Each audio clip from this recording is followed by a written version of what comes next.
Hola hermanos, ¿cómo están? Nuevamente nos encontramos en nuestra serie de Mateo 24, una interpretación consistente. Y como vemos en el siguiente recuadro, ¿cierto? Imagen en su pantalla, este es más o menos el bosquejo general que venimos haciendo. Las reglas del Freinet, ¿cierto? Mitos dispensacionales ya lo vimos y estamos ahora en lo que son la interpretación variada reformada de Mateo 24, viendo también muchas cosas que tienen que ver con esto también. Comparando un poco la escuela reformada, hemos visto algo de la teología del pacto, vamos a ver un capítulo especial para ello y aquí estamos tratando de resolver también otras cuestiones que tienen que ver con la interpretación. Esto es importante entenderlo para poder entender las diferencias desde justamente sus bases. De ahí usted puede ir corroborando y sacando ciertas conclusiones. Quedamos, ¿cierto?, en el capítulo anterior con un punto que tenemos que tratar y vamos a tratarlo también aquí en una primera etapa, por supuesto.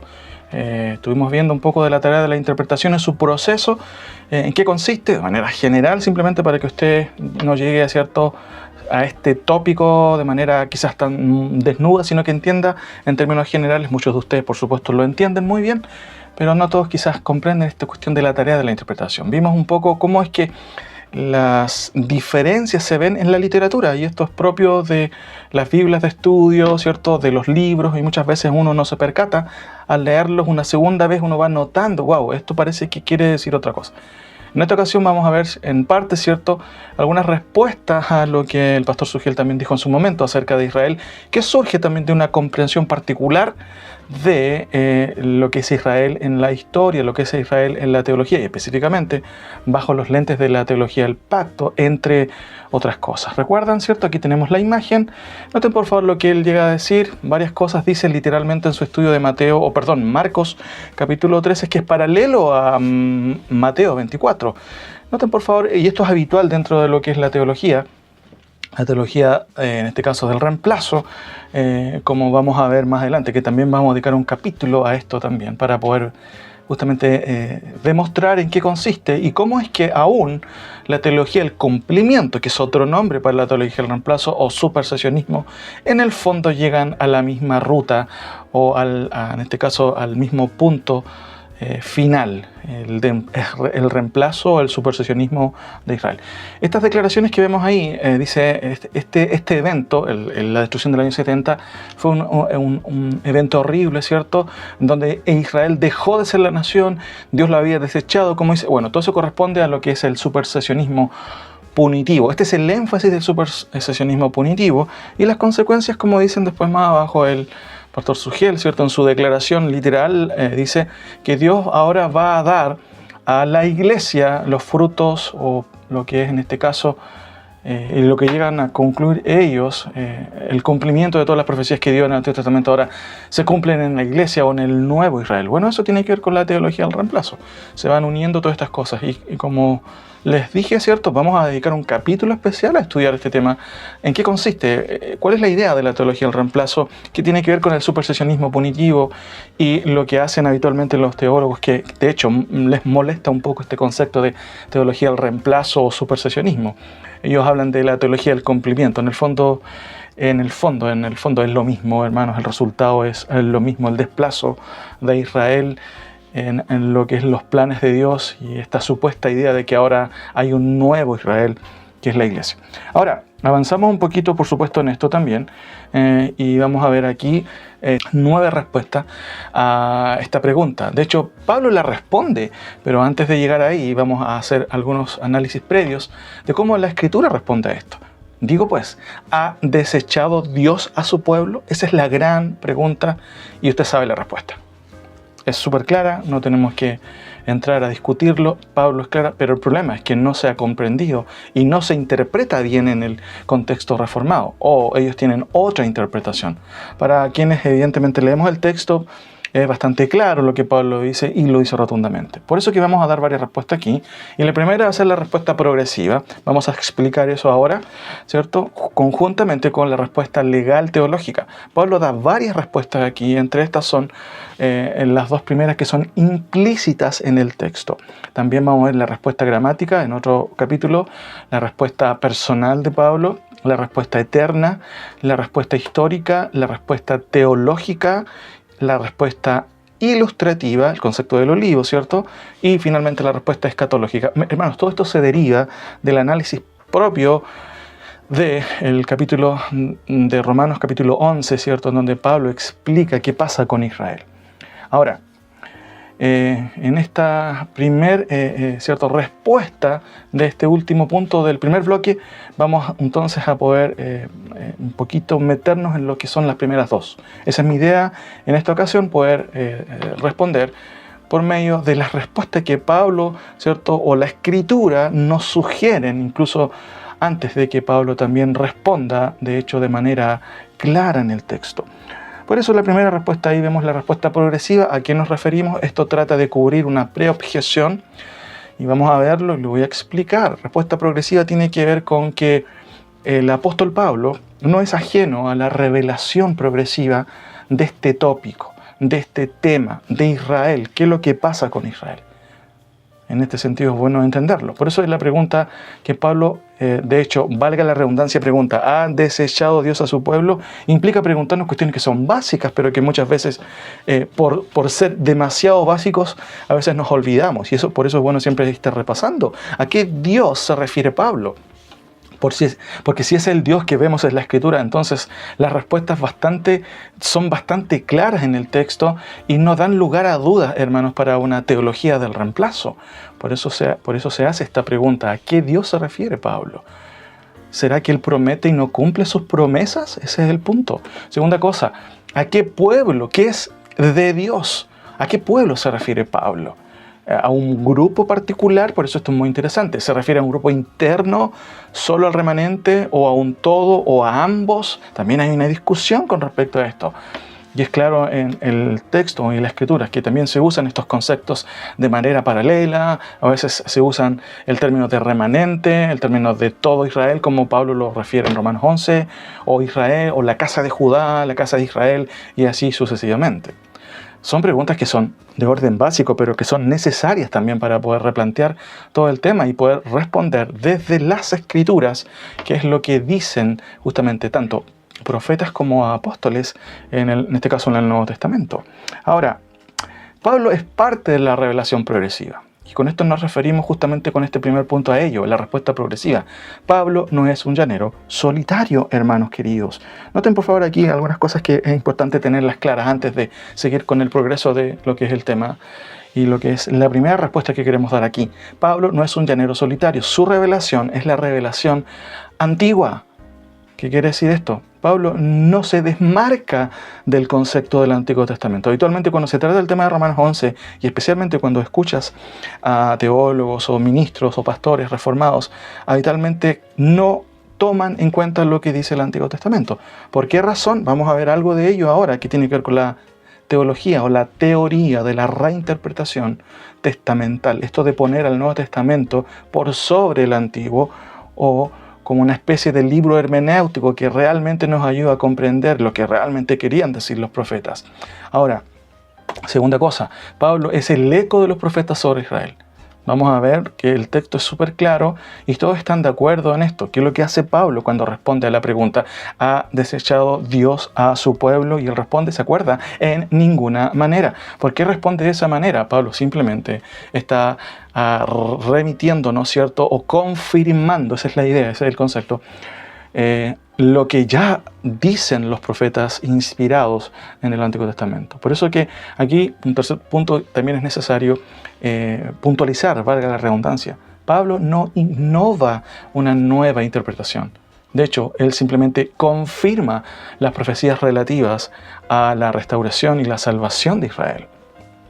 La cuarta cosa, Pablo no es independiente porque es parte del consenso o del corpus escatológico.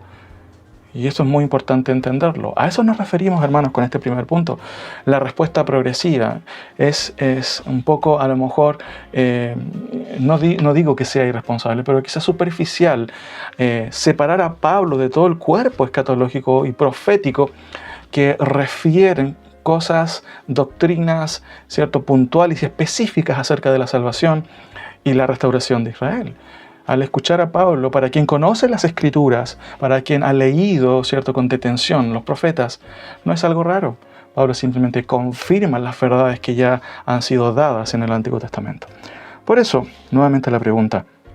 Digo pues, ¿ha desechado Dios a su pueblo, como dice en su pantalla? Dos cosas más, noten por favor ahí. Los profetas ya respondieron a esta pregunta. Segunda cosa, Pablo aquí solo confirma esta verdad. De allí la radicalidad de su respuesta. En ninguna manera Dios no ha desechado a su pueblo.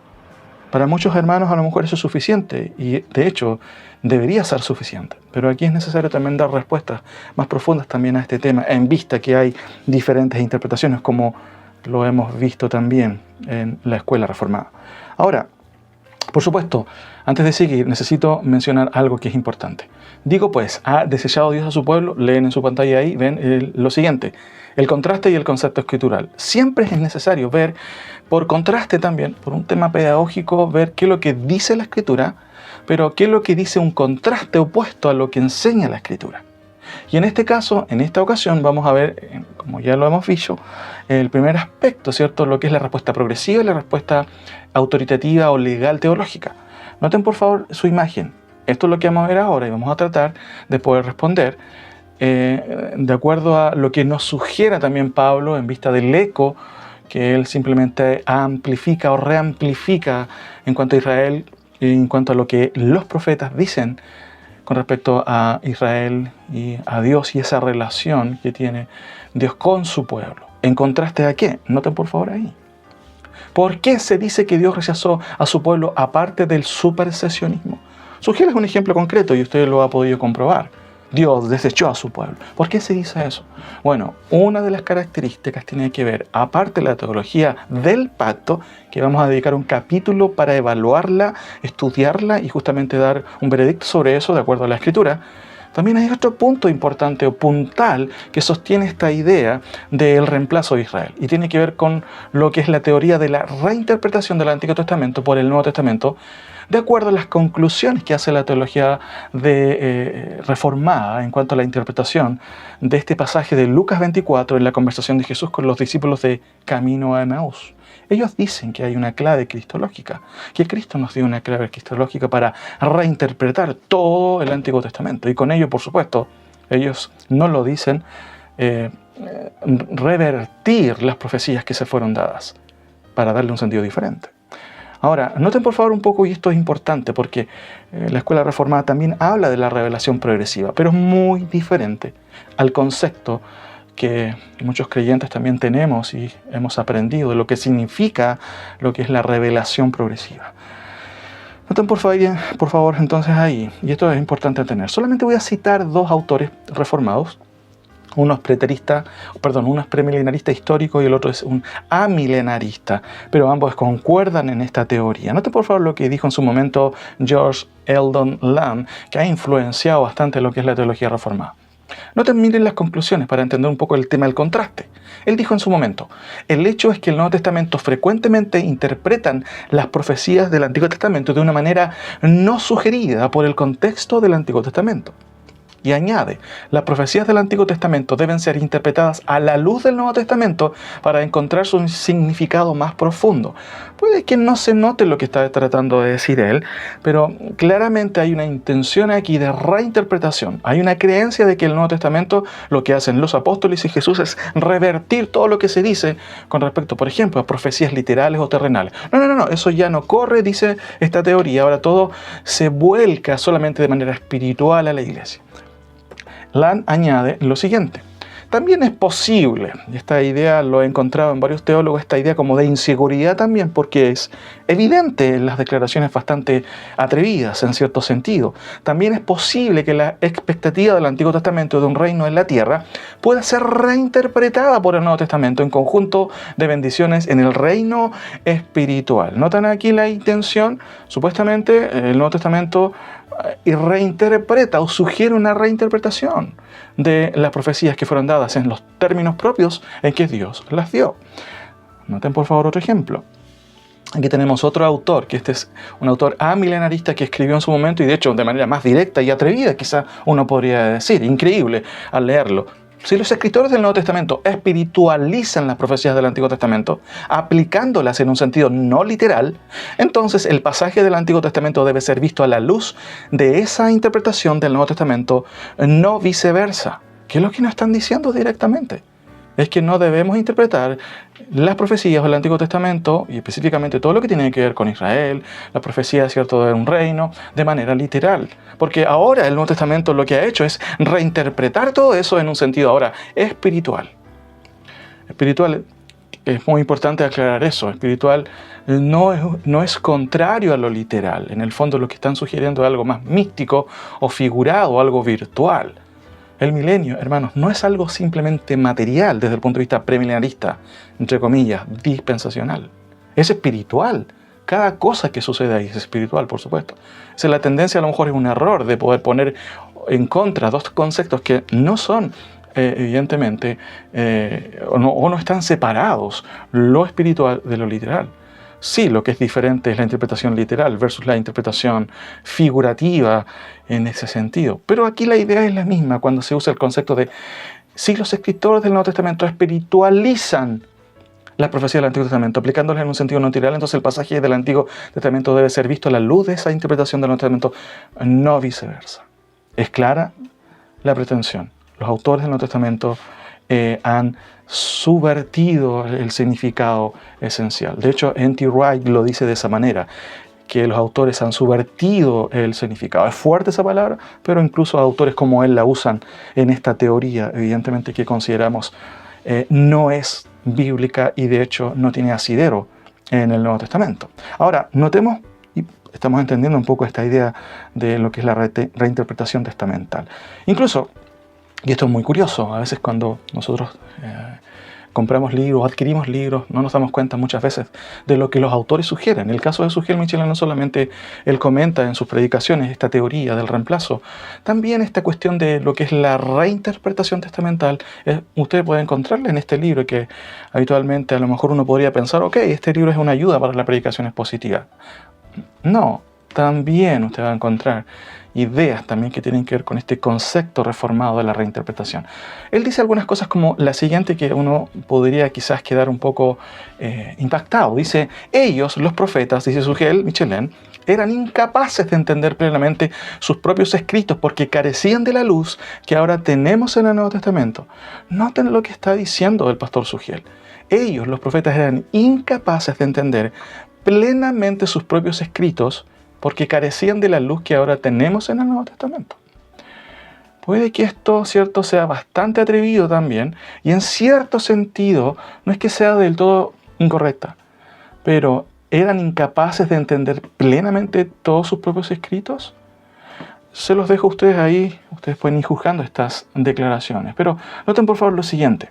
Y esto es importante porque nos afirma lo que estamos diciendo. Jesús, dice Sugel, los amonesta a los discípulos de Camino de Emaús, por su falta de entendimiento, pero al mismo tiempo les provee la clave, nota por favor ahí, la clave que necesitaban para poder interpretar las Escrituras correctamente. O sea, hay una asociación aquí con este concepto de que Cristo dio una clave. Si tú no puedes entender esa clave, no vas a poder entender o comprender o interpretar correctamente las Escrituras.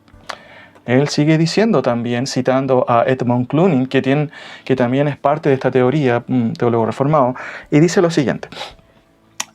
Jesús le proveyó la clave, aquí ya más claro y más directo, que ellos necesitaban para interpretar toda la Biblia. Si lo colocaban a él en el centro de la historia redentora, el significado de los textos bíblicos se abriría delante de sus ojos. ¿Van notando un poco el concepto? Aquí hay una especie como de teoría que supuestamente Cristo nos dio o dio una clave de interpretación en Lucas 24 para poder interpretar correctamente las Escrituras. ¿Qué quieren decir los teólogos con esto? ¿Qué quieren decir, por ejemplo, Sugel con esta clara declaración, quien cita también a Clooney? Miren la siguiente imagen, porque quizás muchas veces no logramos comprender en su plenitud lo que puede decir un libro. Pero quiero citar aquí a un pastor, ¿cierto? Que es el pastor Alex Figueroa, que también conozco personalmente y, por supuesto, aclarar también que él es un buen creyente, un creyente que ama la palabra del Señor, un pastor también que junto a otros pastores también sirven al Señor de manera, por supuesto, piadosa. Y, sin embargo, ellos interpretan también esta idea. Y nos ayuda un poco a entender aquí el pastor Figueroa, porque nos ayuda un poco a aclarar a qué se refiere con este concepto de la clave. Dentro de sus predicaciones, que tiene una serie, el pastor Alex, sobre el reino, él va a citar justamente este pasaje y va a interpretarlo. Noten por favor, porque esto nos ayuda, él nos ayuda un poco a entender a qué se refieren ellos o los reformados con esta creencia de que Cristo nos dio una clave. El pasaje común, ¿cierto? Ya lo saben ustedes, es este, y él de hecho lo cita y lo muestra. Entonces él les dijo: oh insensatos y tardos de corazón para creer todo lo que los profetas han dicho. ¿No era necesario que el Cristo padeciera estas cosas y que entrara en su gloria? Y comenzando desde Moisés y siguiendo por todos los profetas, les declaraba en todas las escrituras lo que de él decían. Era necesario que se cumpliese todo lo que está escrito de mí en la ley de Moisés, en los profetas y en los salmos. Ahora noten por favor con cuidado lo siguiente. ¿Cómo es que el pastor Alex explica supuestamente el significado de todo esto? La primera declaración que él hace es la siguiente. Lucas 24, le habla aquí Cristo a los caminantes que iban hacia Emaús, les dice: y nosotros decíamos que esa división de Moisés, los profetas y los salmos, era como ellos dividían todo el Antiguo Testamento. Por supuesto, eso es correcto, ¿cierto? Lo que nosotros conocemos como el Antiguo Testamento eran las tres divisiones: la Tanaj, que se llamaba profetas, Moisés y salmos. Entonces, y ponga atención aquí en esta explicación, Cristo mismo está diciendo: yo soy la clave para que ustedes entiendan lo que está en todos los profetas, en Moisés, en los salmos. Puede que esta declaración, por supuesto, no sea en cierto sentido errada, porque hay un sentido general y de hecho la explicación en términos generales no es quizás incorrecta, pero surge algo que, por supuesto, salta a la vista. Dice él, entonces Cristo mismo está diciendo: yo soy la clave para que ustedes entiendan lo que está en todos los profetas. ¿Dice eso el texto, que él dijo que era una clave? Noten por favor lo que él dice y explica en otra predicación, en donde le preguntan también: ¿es correcto? Literalmente le preguntan: ¿es correcto afirmar que Cristo, ¿cierto?, es la clave para interpretar las Escrituras? El pastor Figueroa responde en otra predicación relativa de la siguiente forma: sí, o sea, dice él, bueno, lo afirmé de esa manera también. Y noten por favor aquí con atención, es el que el mismo Cristo lo dijo de esa manera. Algunos hoy en día dicen que el Antiguo Testamento debe tomarse o interpretarse en sus propios términos, pero eso es un grave error, dice el pastor Figueroa, porque están ignorando esa clave que Dios, el mismo Jesús, dio para interpretar el Antiguo Testamento. No sé si van notando un poco el concepto o la idea, o cómo surge este concepto teórico de que el Antiguo Testamento reinterpreta al Antiguo, y con esto ya hay que dejar de interpretar el Antiguo Testamento en sus propios términos, de manera, por supuesto, como fue dada por los profetas, o en este caso por Dios a los profetas. La idea se repite aquí. Cristo nos dio una clave. Yo soy la clave para que ustedes entiendan. Él lo afirma, el pastor Figueroa, claramente, y vuelve a repetirlo. Noten por favor, algunos dicen, dice él, que el Antiguo Testamento debe tomarse en sus propios términos, pero eso es un grave error porque están ignorando, noten, esa clave que Dios, el mismo Jesús, ¿cierto?, nos dio para interpretar el Antiguo Testamento. Por supuesto que esto nos sugiere algunas preguntas que son evidentes. Vamos a tratar este tema, ya se los dije, en un capítulo especial para poder interpretar cuáles son las implicancias de poder interpretar o poder llegar a este tipo de conclusiones que aparentemente, si usted nota, lee en su Biblia, no nos está diciendo el texto, ni tampoco nos está sugiriendo Jesús. Pero déjenme, solamente para no pasarlo por alto, mencionar solo un par de cosas y algunas preguntas necesarias. ¿Cristo dijo realmente que Él era la clave? ¿Dijo, yo soy la clave? Uno entiende un poco la intención del pastor Figueroa en poder declarar con ánimo, ¿cierto?, y con cierta pasión esta interpretación. Pero la pregunta vuelve nuevamente a nuestra mente. ¿Cristo dijo eso realmente? Segunda pregunta. ¿Cristo está en todos los profetas, en todo Moisés y en todos los salmos? ¿Eso estaba diciendo el Señor a los discípulos de Emaús? Tercera pregunta. ¿Es grave error tomar las promesas de Dios a su pueblo en sus propios términos? O sea, como Dios las dio, porque ahora el Hijo cambió esos términos. ¿Por qué? Porque nos dio una clave. Cuarta pregunta. ¿Dios dio esta clave aquí en Lucas 24 para interpretar correctamente el Antiguo Testamento? Aquí surge no solamente un concepto que ya hemos visto, que tiene que ver con la teología del pacto. ¿Se acuerdan? Esta idea de poder, supuestamente la teoría reformada, de que tienes que leer la Escritura, y de hecho es parte de lo que es el método hermenéutico, que es la teología del pacto. Por supuesto, como veíamos el otro día, los resultados son bastante diferentes, pero aquí se añade otro paradigma. Supuestamente Cristo nos dio una clave de interpretación. Quinta pregunta. Hermanos queridos, dice el texto llanamente que Jesús nos dio una clave para interpretar el Antiguo Testamento. Miren, noten por favor la siguiente frase y solamente respondo con dos, valga la redundancia, respuestas más, porque vamos a tratar este tema en un capítulo especial para poder evaluarlo también y para poder quizás mencionar cuáles son las debilidades de esta teoría que son evidentes para cualquier lector. Noten por favor la frase en Lucas 24:27, de hecho el texto griego es muy interesante, lo menciono solamente de manera puntual. Dice literalmente ahí al final del versículo 24 que Jesús explicó, muy interesante, se usa el término como se puede ver ahí, diarmeneuen, que viene de ahí, está muy ligado con la palabra hermenéutica, ¿cierto? Por eso se traduce, algunos lo traducen, explicó a ellos, miren, en todas las escrituras las cosas.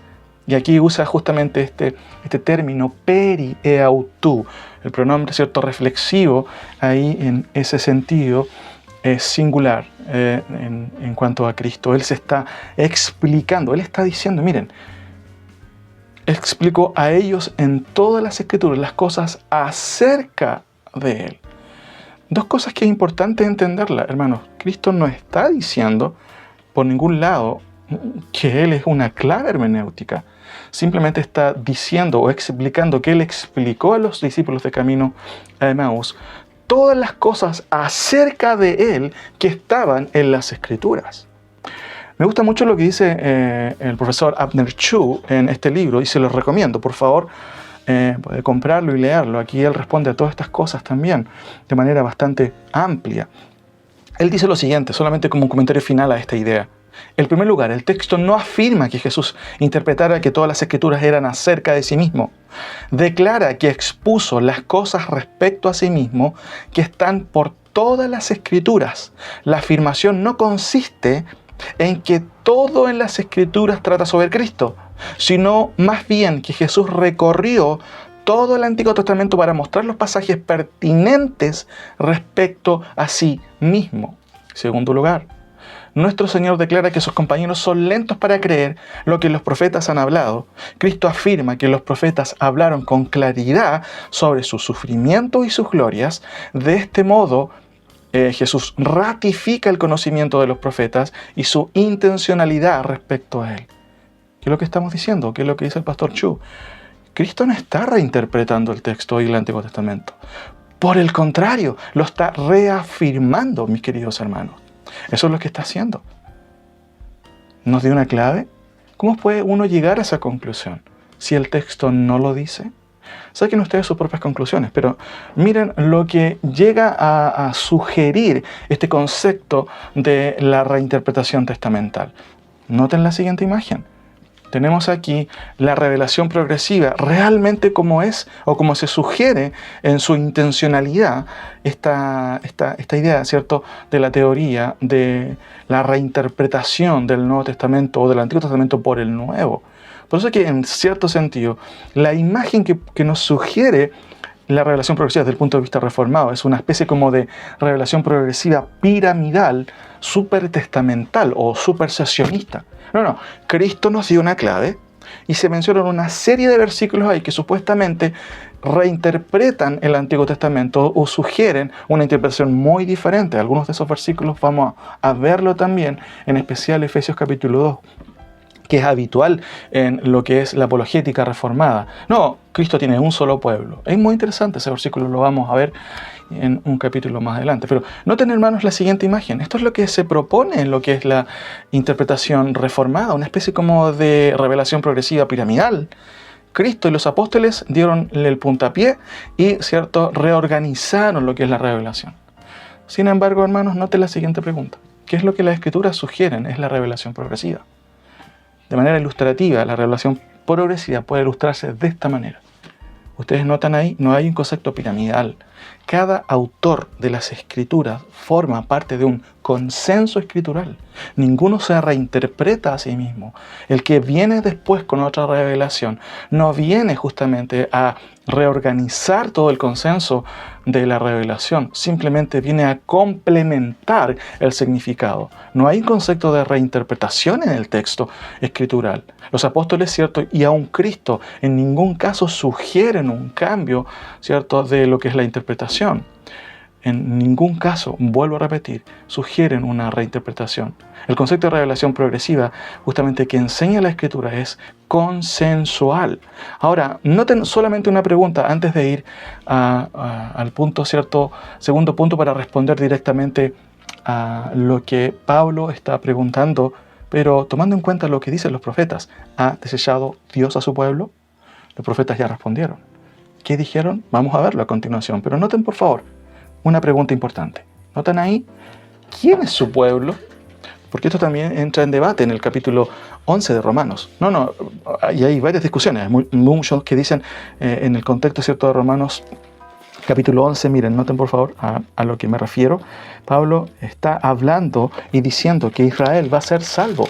Dice ahí en el versículo 25, porque no quiero, hermanos, que ignoréis este misterio, para que no seáis arrogantes en cuanto a vosotros mismos, que ha acontecido Israel endurecimiento en parte, hasta que haya entrado la plenitud de los gentiles, y luego todo Israel será salvo. ¿Quién es ese Israel? Y ahí hay varias teorías, ¿no? Los gentiles más los judíos, no, un grupo solamente de judíos, y así sucesivamente. A lo menos hay a lo mejor 3 teorías generales. Pero hermanos, desde el punto de vista escritural y del consenso escritural, ¿quién es el pueblo de Dios? Noten por favor la siguiente imagen. Aquí tenemos desde el comienzo, Génesis, ¿cierto? Habla de Israel como nación étnica, las 12 tribus de Israel. Deuteronomio habla de un pueblo escogido. Si usted sigue la lectura de los profetas, se va a dar cuenta que se habla de remanente, que es paralelo también en el contexto, ¿cierto?, del pueblo de Israel. Por supuesto, el remanente piadoso, porque por supuesto Israel también ha dejado ver, muchos de ellos eran incrédulos y muchos de ellos murieron sin duda. Remanente, pero también se menciona al pueblo de Israel como la casa de Israel, la casa de Judá, la casa de Israel, vuelvo a repetir, Jacob también. En los profetas especialmente se usan términos quizás no comunes, pero que sí también describen la condición en su momento moral del pueblo de Israel. Por ejemplo, en Ezequiel se usan términos como aola, aoliva o huesos secos también, por ejemplo en Ezequiel 36 y 37. Oseas también usa términos hebreos bastante interesantes, lo ruama, lo ami, ¿cierto?, la no amada, la no compadecida, Judá, Israel. Y así sucesivamente también se vuelven a usar estos conceptos, pero sin esta preposición lo, que en el texto hebreo es una negación bastante profunda o rotunda. Ruama, o dice después, ¿cierto?, ami, como una contraposición a no amada, y también a no compadecida. Después vemos aquí también otros términos, ¿cierto? Ichi, Baali, desposada otra vez, o sea, usa este concepto muy interesante. Los hijos de Israel, Ezequiel también nos sugiere algo muy interesante también usando metáforas, un palo, el segundo palo refiriéndose también a las tribus de Israel. Nos acercamos al Nuevo Testamento y esto sigue también la misma ruta. El Señor, ¿cierto?, ahí responde en estos capítulos y reconoce quién es ese pueblo, quién es Israel. Pedro, ¿cierto?, en el capítulo 2 de Hechos, él vuelve a hablar a ellos como pueblo y como nación étnica, para vosotros, para vuestros hijos, para vosotros, vuelvo a repetir, refiriéndose en el contexto, varones israelitas. De hecho, usa mucho ese concepto. ¿Qué quiero decir con esto? Que cuando Pablo dice, ha desechado Dios a su pueblo, Pablo no está inventando un término nuevo, significante para Israel. Es el mismo término escritural. Y vamos a verlo en lo sucesivo, por supuesto. Ahora, este es el concepto, hermanos, de revelación progresiva. Hay un consenso entre los profetas. De hecho, Pablo no inventa una nueva, ¿cierto?, forma de interpretativa para sugerir algo diferente. Como dijimos al principio, Pablo es el eco de lo que ya los profetas han dicho. Por eso, noten por favor la siguiente imagen. Digo pues, ¿ha desechado Dios a su pueblo? Bueno, los profetas ya respondieron a esta pregunta. Pablo aquí solo confirma, y de allí la radicalidad que usa.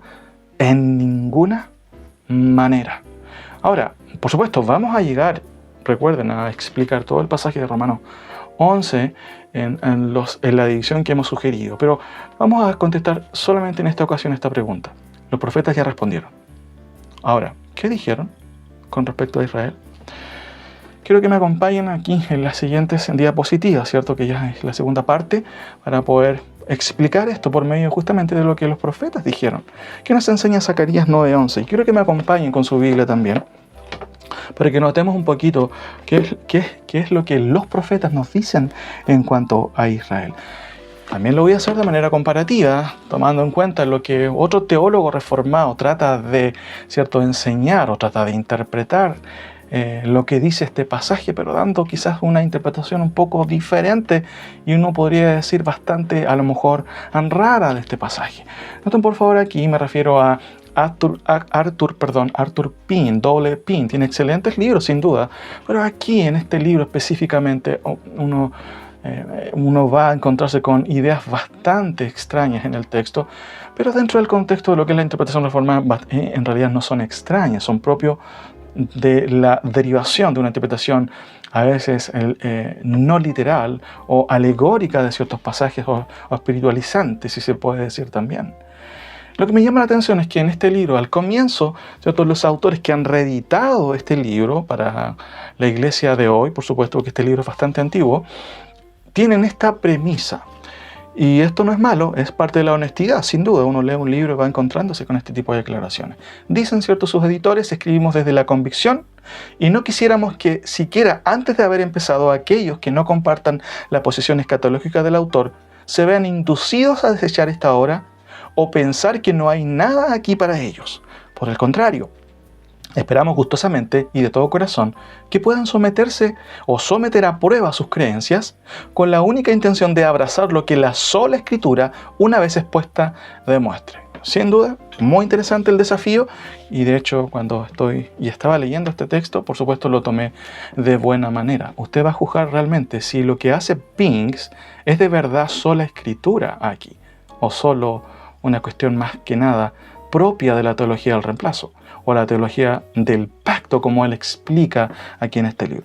Vamos ahí entonces para poder responder y estudiar qué es lo que dice el texto en este sentido, el texto bíblico, a eso me refiero. ¿Qué nos enseña Zacarías? Noten, lo curioso al principio ya es un poco, a lo mejor, diferente, por usar un término suave. Dice Pink, en respuesta al cumplimiento de Cristo a todas las condiciones, el Padre le dice: y en cuanto a ti, por la sangre de mi pacto contigo, he librado a tus cautivos, aquellos que le fueron dados desde antes de la fundación del mundo, pero que en Adán incurrieron en condenación de la cisterna en la que no hay agua. Esto es bastante raro, porque si uno ha leído el texto, parece que dice algo diferente el pasaje. Noten por favor, ahí tenemos el versículo, y usted puede leer lo siguiente. Y tú, también, por la sangre de tu pacto, serás salva. Yo he sacado tus presos de la cisterna en que no hay agua. ¿Por qué razón Pink, ¿cierto?, ve a Cristo aquí? ¿Por qué razón Pink ve a elegidos antes de la fundación del mundo? Bueno, eso es parte de las conclusiones que derivan esta cuestión de la reinterpretación testamental, esta idea, ¿cierto?, de ver a Cristo en los pasajes en donde no está. ¿Cómo es que esto puede, ¿cierto?, ser manifestado o ser interpretado de esa forma? Vuelvo a repetir, todo tiene que ver con esta idea de que Cristo en algún momento sugirió supuestamente que Él es la clave y que Él está en todos los pasajes. Notemos qué es lo que enseña realmente el texto en su contexto para poder llegar, ¿cierto?, a las conclusiones que el autor nos quiere decir con respecto a esta pregunta, a esta gran pregunta que Pablo de hecho responde de manera radical en Romanos. Noten por favor lo siguiente. Lo primero, es importante aclarar contextualmente lo que dice el texto. Y tú, noten lo que dice el texto: también por la sangre de tu pacto serás salva. Yo he sacado tus presos de las cisternas en que no hay agua. Hermanos, es una referencia puntual y contextual, y tú, clara a Israel. Muchos de ellos, aún en exilio, estaban justamente en Babilonia. Contexto, y esto es importante, se mencionan claramente aquí referencias que tienen que ver con Israel. hija de Sión, 9:9, 9:12, prisioneros relativos justamente a los exiliados. Él habla de que los va a restaurar, no está hablando de los elegidos desde antes de la fundación del mundo, como un concepto, ¿cierto?, anacrónico aquí, que es propio de Pablo ahí. Se menciona literalmente y concretamente en el versículo 13, Judá, tus hijos, oh Sión, jóvenes y doncellas, ¿de quién? Del pueblo de Israel.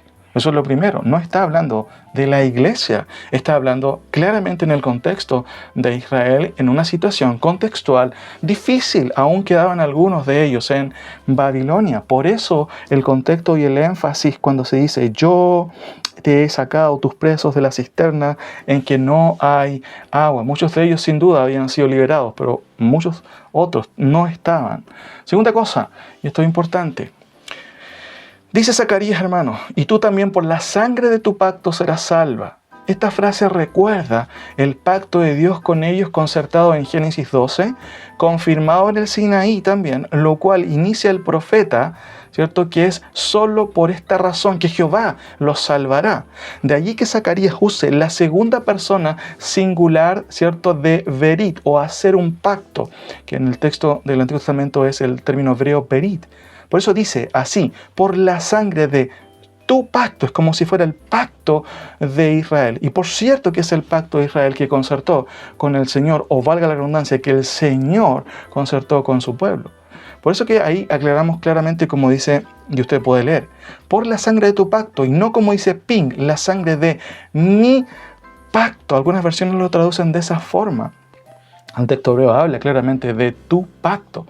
Aunque teológicamente no es incorrecto señalar que este pacto es de Dios, Zacarías, o más bien el Espíritu Santo, quiere subrayar por medio, ¿cierto?, de esta sinécdoque, tu pacto, la relevancia que Israel, aún en exilio, sigue siendo el pueblo de Dios. Por eso el texto dice, y tú también por la sangre de tu pacto serás salva. Yo he sacado tus presos de la cisterna en que no hay agua. Recuerden que en el contexto de Zacarías solamente quedan las tribus de Judá. Pero aún así Dios permanece, ¿cierto?, o mantiene sus promesas producto de ¿qué? De su pacto. El pacto no es en sí lo relevante desde el punto de vista a lo mejor humano. El pacto deja ver algo espiritual de fondo. ¿Qué cosa? Dios ha dado su palabra y la ha firmado, si se puede decir. ¿Cómo? ¿En qué? En un pacto. En un pacto que Dios hizo con su pueblo. No está refiriéndose aquí a la iglesia ni a los salvados desde el punto de vista de la eternidad. Tercera cosa que hay que tener clara también. El y tú se distingue del y su mesiánico del versículo 10. Note por favor ahí, versículo 9. Alégrate mucho, hija de ¿quién? De Sión. No está hablando de la iglesia, lo notan claramente en el contexto. Da voces de júbilo, hija de Jerusalén. Vuelve a repetirse este concepto paralelo ahí, ¿cierto? He aquí, tu rey vendrá a ti, justo y salvador, humilde y cabalgando sobre un asno, sobre un pollino, hijo de asna. Esto es propio de los profetas, ver realidades desde el punto de vista del escorzo profético. Esto se cumplió ¿de qué manera en el primer siglo? ¿De manera figurativa o de manera literal? Por supuesto, de manera literal. Pero noten el segundo versículo, esto es propio, se ve muchas veces en el Antiguo Testamento. Y de Efraín destruiré los carros y los caballos de Jerusalén, y los arcos de guerra serán quebrados, y hablará paz a las naciones, y su señorío será de mar a mar, y desde el río hasta los fines de la tierra. ¿De qué está hablando Zacarías? Está vislumbrando, ¿cierto?, todo lo que viene con la segunda venida de Cristo. Esto es propio de los pasajes en el Antiguo Testamento, ver dos eventos, ¿cierto?, juntos, pero que en el contexto, ¿cierto?, de la historia revelada o en el cumplimiento están separados. Por supuesto, por este tiempo que estamos viviendo. Pero esto no quiere decir que esto no se vaya a cumplir. Su palabra está bastante clara en el texto y en muchos otros pasajes, como claramente vamos a ver más adelante. Todas se basan en la declaración de Jehová así lo ha dicho. Por eso, vuelvo a leer. Tercero, el y tú, ¿cierto?, refiriéndose a los que quedan ahí en el contexto del exilio, y los que tienen que seguir volviendo, se distingue del Isú mesiánico del versículo 10, quien sin duda será finalmente quien destruirá los arcos de guerra, entre comillas. No es que van a haber arcos de guerra en la segunda venida, usa el lenguaje de la época Zacarías. Lo más probable, él no se imaginaría, él no sabe, no tiene por qué mencionar elementos bélicos del tiempo moderno. Lo usa en su lenguaje. ¿Cuál es el sentido? dice el texto, finalmente, ¿quién destruirá los arcos de guerra en contra de Israel y traerá paz a las naciones cuando venga en aquel día? ¿Se acuerda de Apocalipsis capítulo al final 20, ¿cierto? Cuando Cristo viene en las nubes. Note por favor lo que dice el texto ahí, bastante claro ahí, específicamente en el capítulo 19. Juan vislumbra la venida del Señor, la segunda venida, y él va a explicar, de hecho Juan ha explicado todo lo que va a suceder en el día de Jehová, desde el capítulo 6 en adelante. Pero note por favor cómo es que vislumbra Juan, cómo es que ve al verbo, ¿cierto? Aquí de Dios viniendo. Versículo 12. Sus ojos eran como llama de fuego y había en sus cabezas muchas diademas y tenía un nombre escrito que ninguno conocía sino él mismo. Estaba vestido de una ropa teñida en sangre y su nombre es el Verbo de Dios. Y los ejércitos celestiales vestidos de lino finísimo, blanco y limpio, le seguían en caballos blancos. Y noten por favor, de su boca sale una espada aguda para, ¿qué cosa? Para herir con ella a las naciones, y él las regirá con vara de hierro, y él pisa el lagar del vino del furor y de la ira del Dios Todopoderoso. ¿Qué está diciendo Juan? Hermano, está volviendo, no está reinterpretando el Antiguo Testamento. Está justamente subrayando, confirmando lo que los profetas dicen. Cuando Zacarías 9:10 dice, y de Efraín destruirá los carros y los caballos de Jerusalén, y los arcos de guerra serán quebrados y hablará paz a las naciones, y su señorío será de mar a mar, y desde el río hasta los fines de la tierra. Simplemente Zacarías, ¿cierto? Y Juan están en un consenso. ¿Por qué razón? Lo hemos dicho. Hay un editor, el mismo editor de todos los profetas y todos los apóstoles, el Espíritu Santo. Pero noten por favor la siguiente explicación. ¿Quién traerá paz a las naciones? Por supuesto es el Mesías, no es Israel. Cristo es el que trae paz a las naciones. Cuando venga en aquel día, ¿en qué contexto? Eso es siempre la segunda venida. Usted puede leer después las referencias que tengo ahí. Mientras tanto, dice el profeta, y de acuerdo al pacto concertado por Dios con ellos, sacará al resto de los que están en cisternas sin agua, como era común en aquellos días. Una alusión, por supuesto, a la miseria de los judíos exiliados aún en Babilonia. Y tú también. Por la sangre de tu pacto, ¿cierto? Serás salva históricamente hablando, pero también escatológicamente hablando. Eso es lo que está también señalando todo el contexto, como vamos a ver algunas cosas ahí. Ahora, noten por favor la siguiente imagen. Cuarto, literalmente Zacarías habla teniendo a Dios como sujeto, que Él va a salvar a aquellos presos, ¿cierto? Aquellos que aún estaban en exilio. Por eso literalmente el texto dice, los liberaría. ¿Y qué dice la historia? Por supuesto ellos volvieron a su tierra, porque Dios los liberó, los sacó de esos lugares o de esos pozos, como dice el Eterno, o cisternas que no tenían agua, como le pasó también a José, ¿se acuerdan en Génesis ahí? Ahora, ¿de dónde surge la idea entonces de Pin, de que aquí, ¿cierto? Zacarías se está refiriendo a aquellos que le fueron dados antes de la fundación del mundo, pero que en Adán incurrieron en condenación, hermanos? ¿De dónde surge este concepto? Bueno, simplemente esta es una imposición anacrónica al texto bíblico. El texto no está diciendo eso, no está refiriéndose a los salvos desde el punto de vista de la eternidad, ni a los regenerados, ni a los escogidos, que Dios escogió en los términos de Pablo en Efesios. ¿Eso es una verdad? Por supuesto, Dios los escogió desde antes de la fundación del mundo. Pero hermanos, Zacarías no está diciendo eso.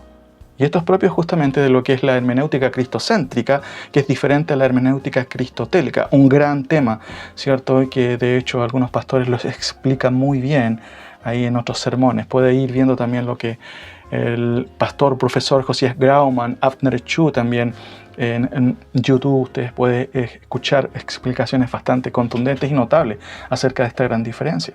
Entonces esta idea de que Cristo nos dio una clave y de que Cristo está en todos los pasajes, por supuesto, incurre en una interpretación errada, ¿cierto? Y deficiente de la Escritura. Pin nos está dando el ejemplo claramente aquí.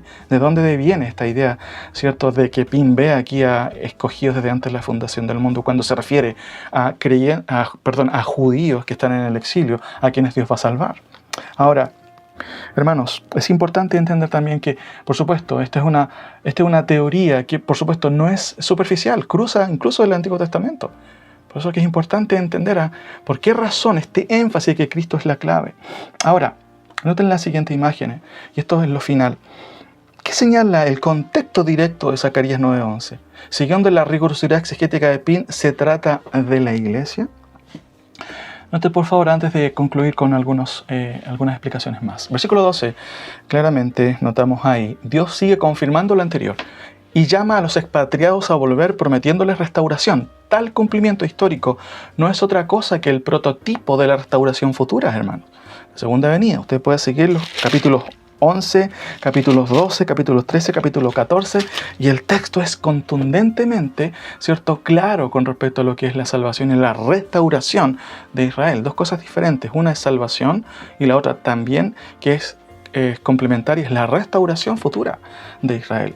Versículo 13, noten por favor, ahí ustedes lo tienen en su Biblia, dice: porque he entesado para mí a Judá como arco, e hice a Efraín su flecha, y despertaré a tus hijos, oh Sión, contra tus hijos, oh Grecia, y te pondré como espada de valiente. Muy interesante, dice de Grecia, de hecho ni siquiera aparece en el contexto, o está empezando, quizás todavía aún está en el contexto de Babilonia.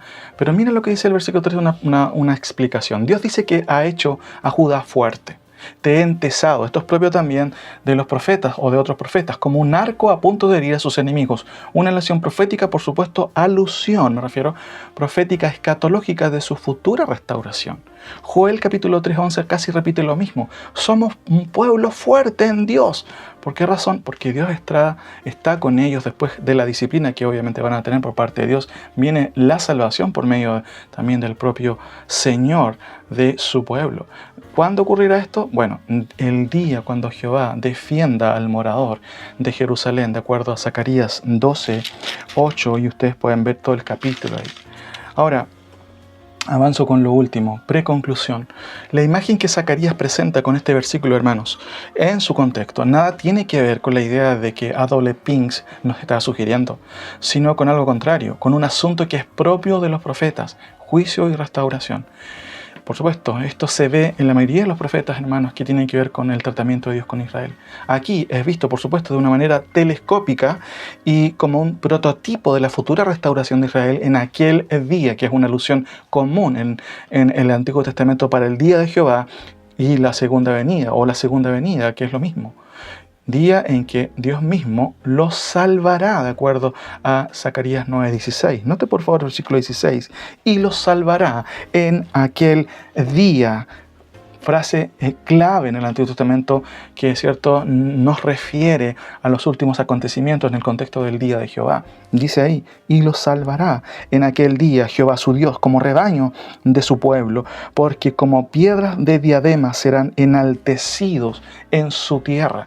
¿Qué más claro el texto aquí, mis queridos hermanos? Por eso vuelvo a repetir, aquí esta es una alusión a la salvación que Dios va a traer con ellos, y claramente, como lo dice Zacarías 9:16, que Dios los salvará y hará grandes cosas con ellos, lo cual en coro polifónico, ¿cierto?, los profetas cantan reiteradas veces y repiten una y otra vez en este sentido. El texto es súper claro en ello, hermanos, y lo vuelvo a repetir, lo dicen una y otra vez: salvación y restauración para el pueblo de Dios, para el pueblo de Israel. Ahora, ¿qué sucederá en aquel día? Miren, les voy a dejar un link que tiene que ver con justamente el artículo que he aludido aquí, que he escrito también en nuestro blog, en donde menciono 20 características de lo que va a suceder en aquel día. El versículo 16 de Zacarías 9, el contexto, ¿cierto?, del versículo 11 dice: y los salvará en aquel día. Dice el texto en el 11: y también por tu sangre, o por la sangre de tu pacto, serás salva. Eso tiene que ver con lo que es la salvación histórica de Israel. Recuerden que Israel vuelve a su tierra, producto de que Dios mueve los hilos justamente de aquellos días, mueve a reyes paganos, incluso como Ciro, justamente para flanquear el paso ahí a los judíos, para volver, para reconstruir incluso el templo. ¿Quién hizo eso? Bueno, Dios siempre hace eso, porque obviamente Él está en control siempre de todo. Y aquí claramente se vislumbra una salvación escatológica, no solamente histórica. Por eso el texto dice: y los salvará en aquel día Jehová su Dios, como el rebaño de su pueblo, porque como piedras de diadema serán enaltecidos en su tierra. ¿Cómo puedes entender ese versículo? ¿Está tratando de engañarnos el profeta? ¿Quiere que entendamos esto de manera figurativa o espiritualista? Ahora, noten por favor lo siguiente. Primero, voy a mencionar simplemente a lo menos 4 o 5 cosas de la lista de 20. Por favor, después lo pueden leer. La lista es amplia en el artículo que les voy a dejar en la descripción más abajo ahí en el video. Primero, hermanos, será el día en que Jehová de los ejércitos garantizará la salvación de su pueblo. El día en que Jehová mismo defenderá a Judá y al morador de Jerusalén. Varios versículos lo mencionan y especialmente es muy interesante este giro referido o giro teológico, ¿cierto? La Adonai Tsebaot. Esto es propio, ¿cierto?, de lo que es la alusión en el contexto del día de Jehová para dejar ver que Jehová de los ejércitos, el que tiene poder, va a liberar a su pueblo. Y eso es muy claro, ustedes pueden buscar la referencia. Segundo, el día en que Jerusalén será habitada con seguridad, porque el mismo Dios habitará en medio de ellos. Hay muchas referencias y ustedes pueden revisar. Aquí hay algunas. Ese es el punto 7 en la lista de 20. El punto 16, solamente estoy resumiendo algunos puntos, que de hecho están en todo el Antiguo Testamento. ¿Qué va a suceder aquel día? Será, dice ahí el texto, el día en que al fin el nuevo pacto que concertó con la casa de Israel y con la casa de Judá será completamente cumplido en ellos y nunca más serán divididos en dos reinos. Por supuesto, nosotros hemos sido incluidos en ese pacto y somos parte del nuevo pacto, pero eso en ningún modo significa que hay una anulación de a quienes fue dado originalmente, como claramente lo dice Jeremías capítulo 31. Por eso es que cuando vamos al Nuevo Testamento no nos acercamos a un cumplimiento supersesionista, no, nos acercamos a un cumplimiento progresivo. Todo lo que notamos aquí se va a cumplir en el tiempo, ¿cierto?, de Dios y específicamente en el contexto de la segunda venida, como lo estamos viendo aquí. Otra cosa importante que va a suceder en aquel día, el día en que Jehová mismo dará su ley en sus mentes y la escribirá en sus corazones, y nunca más se contaminarán con los ídolos en que tropezaron siempre.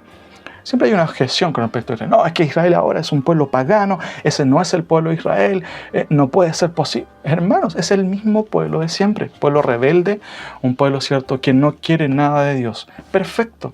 De hecho, eso cumple las Escrituras. ¿Por qué razón? Es porque Dios en el contexto de la segunda venida va a hacer este milagro tremendo con el pueblo de Israel.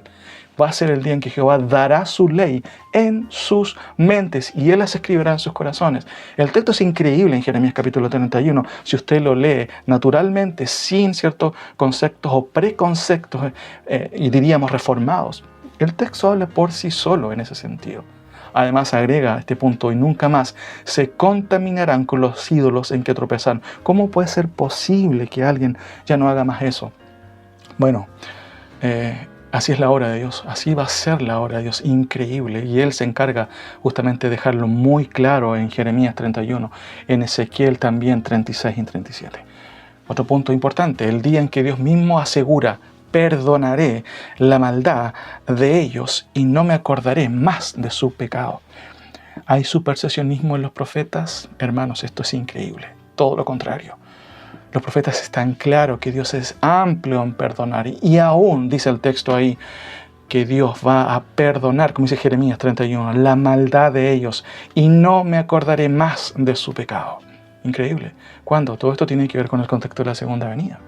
Ahora, otro punto más, el último, el día en que Dios volverá a tener misericordia de ellos y Él mismo sepultará todas sus iniquidades y las echará al fondo del mar. Es propio de la teología o del supersesionismo punitivo, como lo ha, ¿cierto?, reflejado el pastor Sugiel, esta idea de que como Israel falló gravemente o pecó gravemente, de la misma forma Dios lo desechó. Pero esto es lo que no vemos en el Antiguo Testamento. Vemos todo lo contrario. Vemos la misericordia de Dios en perdonar a su pueblo y aún, como dice claramente Miqueas, Él va a sepultar todas sus iniquidades.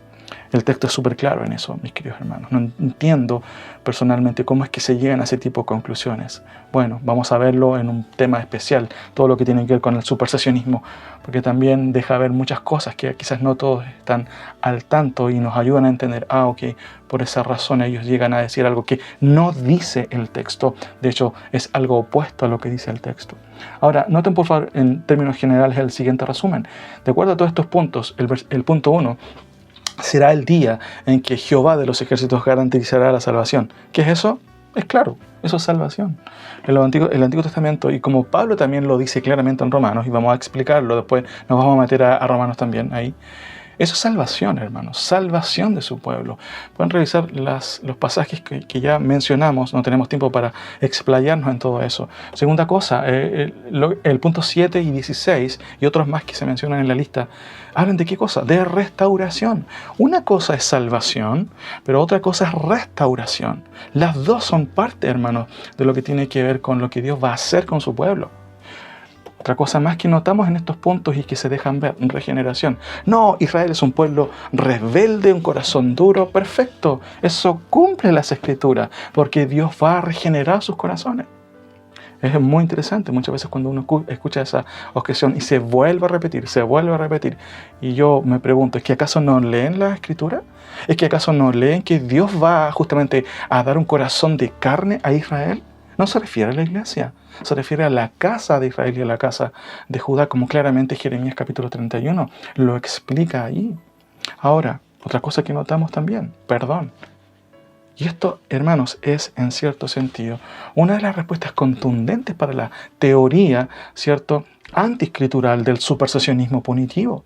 Dios perdona a su pueblo y lo va a hacer en el contexto también de la segunda venida. ¿Y de qué forma? Los va a salvar, los va a restaurar y los va a capacitar, hermanos, espiritualmente para que les sirvan como su pueblo.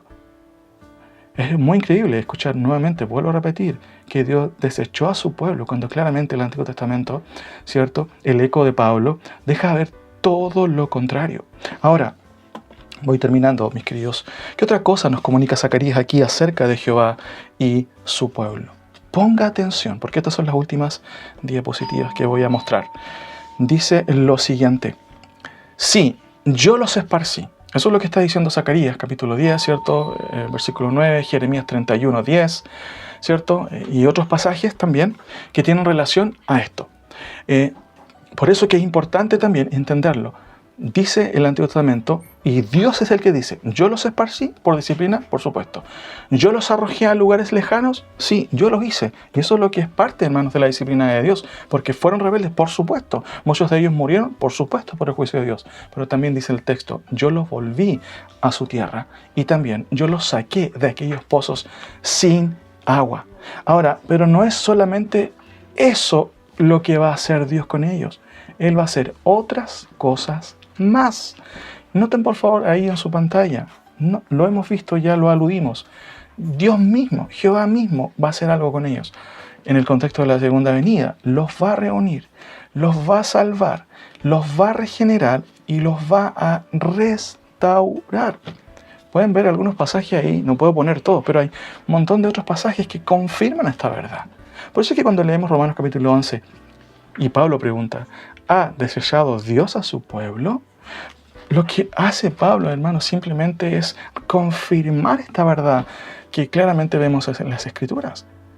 Jesús no está reinterpretando cuando camina con los discípulos de Emaús. De hecho, está confirmando la verdad escritural de que los profetas, ¿cierto?, hablan de que Cristo es el comienzo de todas estas bendiciones, en el cual, por supuesto, nosotros hemos sido invitados, hemos sido injertados, como dice Pablo también, ahí en Romanos. Por eso es importante que tengamos claro esto. Y esta es una buena pregunta. ¿Esto es una interpretación extremadamente literalista, mis queridos hermanos? Esta es la típica acusación. No, tú estás interpretado de manera literal y con un literalismo extremo en las Escrituras. ¿Es esto así realmente? Otra pregunta. ¿Estos son los términos del dispensacionalismo o son los términos de Dios? Usando la frase del pastor Figueroa. ¿De quién son estos términos, hermano? Son los términos de las Escrituras. Pero no solamente esto vemos en la Escritura. Y con esto voy terminando, mis queridos hermanos. Noten por favor lo siguiente. Hemos estado viendo lo que es la respuesta, ¿cierto?, progresiva. Pablo no es un llanero solitario en la revelación progresiva. Es el eco, es la confirmación de lo que los profetas dicen. Pero también dijimos que íbamos a hablar de la respuesta legal teológica. Y esta es súper sencilla y corta. Solamente la resumo de la siguiente manera. ¿A qué nos referimos con la respuesta legal? ¿En qué se basan estas declaraciones del Antiguo Testamento? Vuelvo a repetir, ¿son términos dispensacionales o son términos divinos claros en la Escritura? Noten por favor lo siguiente: los reuniré, los salvaré, los regeneraré, los restauraré. ¿En qué se basan estas declaraciones? A manera de resumen, noten lo que dicen todas las profecías. ¿Cómo es que se firman estas profecías? ¿Y quién las firma? Yo, Jehová, lo haré. Así dice Jehová, así ha dicho Jehová, yo lo voy a hacer. Hermanos, esa es la fuente de autoridad para declarar. El Antiguo Testamento y el Nuevo hace lo mismo, replica, confirma la salvación y la restauración de Israel. Por eso es que cuando Pablo pregunta, ¿ha desechado Dios a su pueblo? Cuando él responde, en ninguna manera.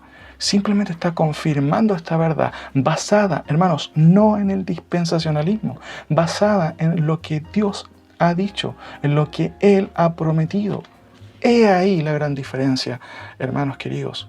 Por eso cuando hablamos de que si Dios ha desechado o no a su pueblo, no nos basamos en una teoría puntual teológica.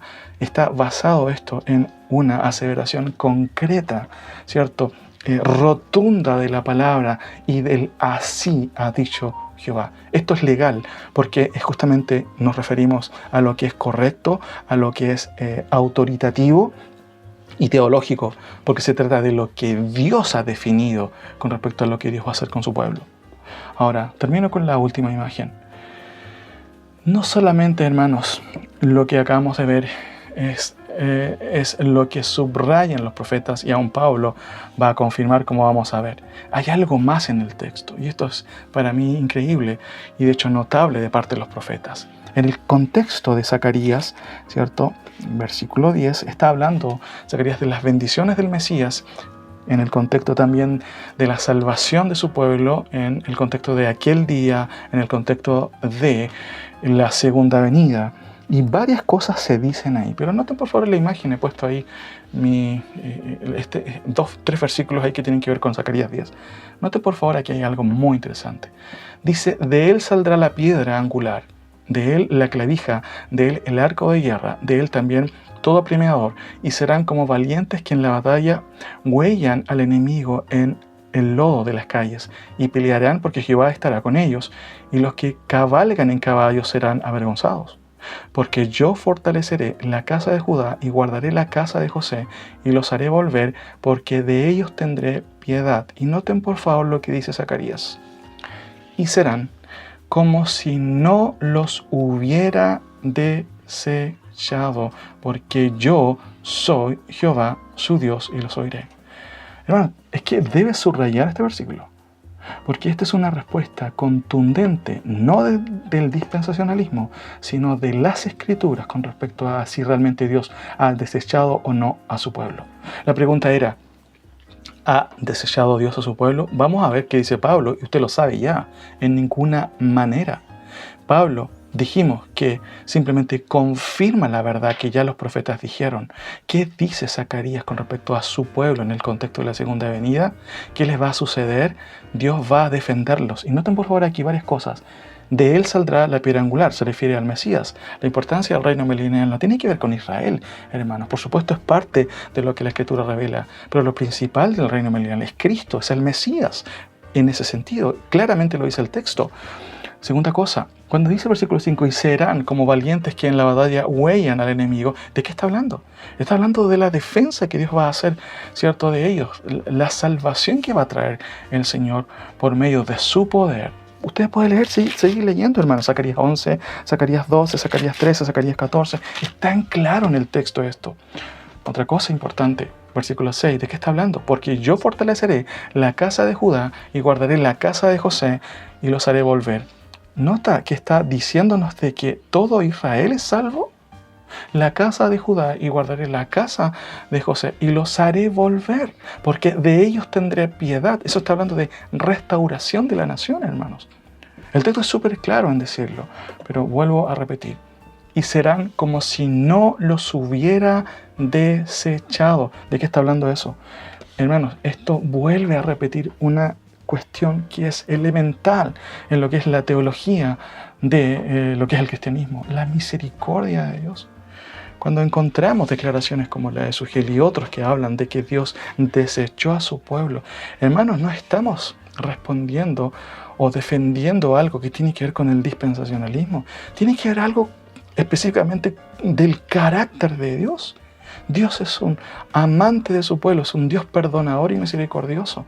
Por eso esta declaración es tan contundente, hermanos. Y serán, en el contexto de la segunda venida, como si no los hubiera desechado. Ha desechado a su pueblo entonces Dios. Como dice Zacarías, él podría también agregar en ninguna manera, pero termina diciendo, dando una razón, que son palabras de Dios, por supuesto, porque yo soy Jehová, su Dios. ¿Y qué más dice? Y los oiré. Jeremías 31:35.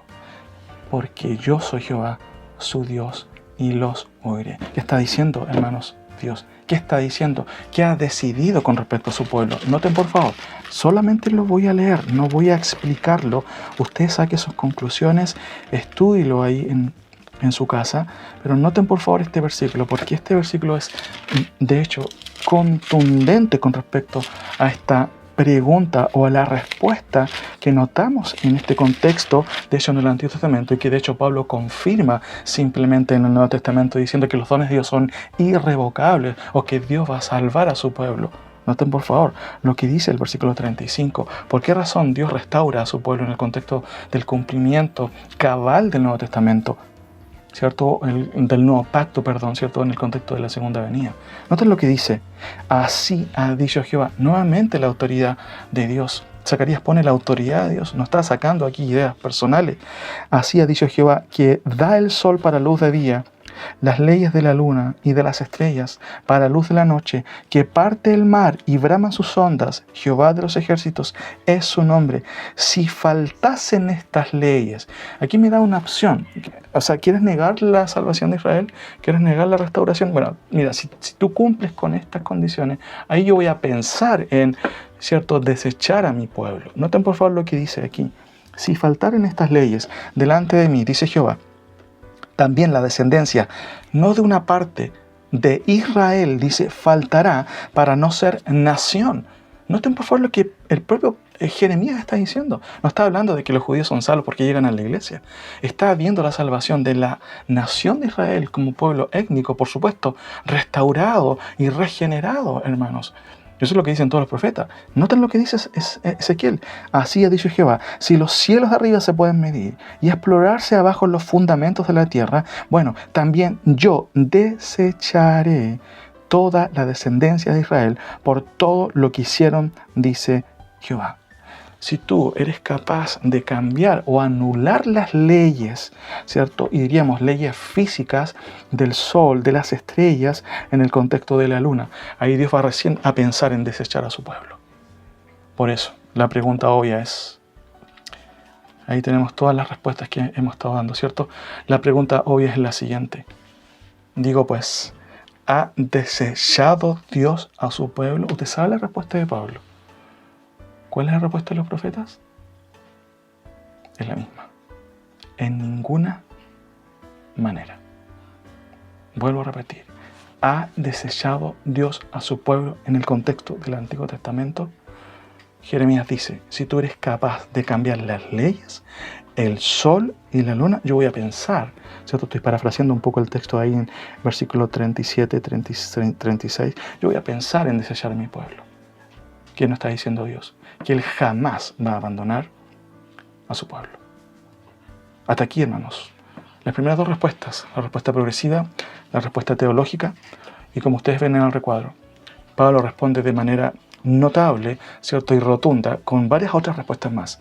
La gramatical, la personal, la eterna, la histórica, la teológica, la ilustrativa y la escatológica, como veremos en los siguientes capítulos.